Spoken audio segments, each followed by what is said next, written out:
ఈ టిప్స్ ఇది compulsory follow అవ్వండి. అందరూ ఏమనుకుంటారంటే నేను మోసపోను, నేను చాలా గ్రేట్ అనుకుంటారు. మోసపోకుండా ఉండే సమస్య లేదు. మనకి ఎప్పుడైతే అన్నోన్ కాల్ నుంచి వీడియో కాల్ వస్తుంది కదా సార్, మనకు వీడియో కాల్ వచ్చినప్పుడు ఫోన్ అటెండ్ చేసే ముందు ఈ కెమెరా ఉంటుంది కదా, ఫ్రంట్ కెమెరా, ఈ ఫ్రంట్ కెమెరా క్లోజ్ చేసి వీడియో కాల్ యాక్సెప్ట్ చేయండి. మీ ఫేస్ రికార్డ్ కాదు, అక్కడ ఏముందో కనపడుతుంది.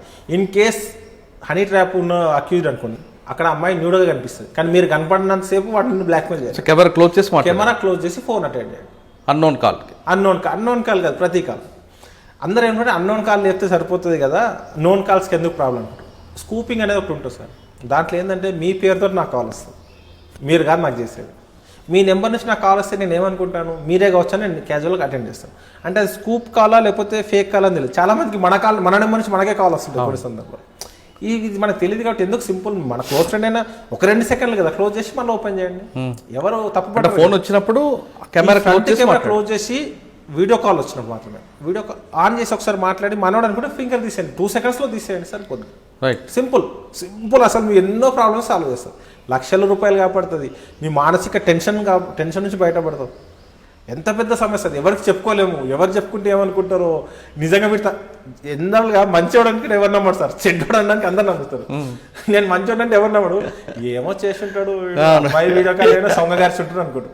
అసలు ఎవరు కూడా నేను మంచివాడు అంటే నమ్మడు. ఇట్లా జరుగుతుందని చెప్పేసి ఇది ఫ్రంట్ కెమెరా క్లోజ్ చేయండి. రైట్.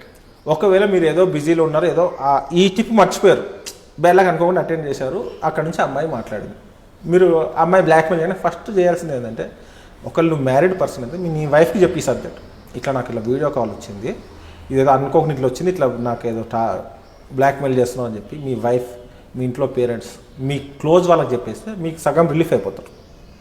ఏదైనా ఫస్ట్ మీ ఫ్యామిలీ బయట వాడడానికి కూడా మీ ఫ్యామిలీని నువ్వు ముందు కన్విన్స్ చేయగలిగితే సరిపోతుంది. ముందే నువ్వు చెప్పిన ఒక ఫస్ట్ మెసేజ్ రాగానే చూపించింది ఇట్లా బ్లాక్మెయిల్ చేస్తున్నాడు అని చెప్తే మీ ఇంట్లో వాళ్ళు అర్థం చేసుకుంటారు ఏంటంటే మా ఆయన తెలియకుండా అందులో ఇరుక్కున్నాడు, ప్రాబ్లమ్ సాల్వ్, నువ్వు ఏం చేసుకుంటావు చేసుకో. అయినా వాడు అక్కడిక్కడ లింకులు షేర్ చేసినాకో స్టేటస్ పెట్టేసి వాట్సాప్లో, ఈరోజు ఇట్లా హనీ ట్రాప్లో నాకు ఒకడు బ్లాక్మెయిల్ చేస్తున్నాడు, నా మార్ఫ్ చేసి నా వీడియోస్, సో ఎవరు రెస్పాండ్ కాకండి. 3 టిప్స్ ఫాలో అయితే నీకు ప్రాబ్లం లేదు.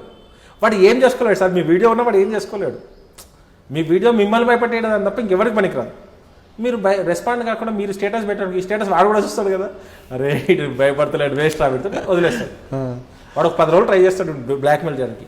ఏ రోజు ₹1 ఇచ్చినా వాడు నెక్స్ట్ నుంచి స్టార్ట్ చేస్తాడు. అంటే వాడు యూట్యూబ్లో అప్లోడ్ చేయడానికి ఏమాత్రం ఛాన్సే లేదు. ఎందుకంటే యూట్యూబ్లో సార్ వాళ్ళకి గైడ్ లైన్స్ ఉన్నాయి, అబ్సీన్ కంటెంట్స్ ఎట్టి బస్లో యాక్సెస్ కాదు. మనం అప్లోడ్ చేస్తున్నప్పుడే దాంట్లో చెక్ ఉంటుంది, అది ఓకే అనుకున్నప్పుడు మాత్రం ఇది పోస్ట్ అవుతుంది, అదర్వైజ్ కాదు. ఎందుకంటే నీకు ఎక్కడ ఈ న్యూడిటీ అనేది కొన్ని వెబ్సైట్లలో ఉంటుంది తప్ప రెగ్యులర్ సోషల్ మీడియా ప్లాట్ఫామ్స్లో ఉండదు. కాబట్టి అట్లా భయపడకుండా ఇన్స్టాగ్రామ్ ఎక్కడ ఛాన్స్ ఉంది అంటే లింక్స్కి చేయడానికి ఛాన్స్ ఉంటుంది, ఆ లింక్స్ రూపంలో చేయడానికి ఉంటుంది తప్ప డైరెక్ట్ వీడియో పోస్ట్ చేయడానికి స్కోప్ ఉండదు.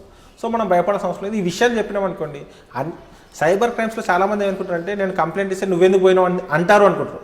నువ్వు కాదు, ఎవరైనా పోతారు అక్కడ, ఇరుక్కుంటారు. అది నువ్వు నేరాలకి గురైనవు, నువ్వు నేరస్తుడివి కాదు. కంప్లైంట్ చేయడానికి కూడా పబ్లిక్ అదే భయపడుతుంటారు, అరే నేను చెప్తే నువ్వెందుకు పోయినావు నన్ను తిడతారేమో అట్లా అనుకో చాలామందికి రారు. కానీ అలా అవసరం లేకుండా మీరు వచ్చేస్తే సేవ్ అవుతారు.